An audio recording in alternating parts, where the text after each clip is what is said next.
বছর ধরে কোনো টাকা পাবি না। ভাগ এখান থেকে।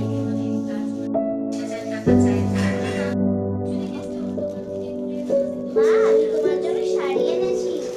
তুই জামা কিনে আমার জন্য শাড়ি এনেছিস? সেই দিনের কথা। কি করবো, শাড়িটা তো ছিঁড়ে গেছে, টাকা নেই যে কিনবো। এইটাই পরে বিয়ে বাড়ি চলে যাবো।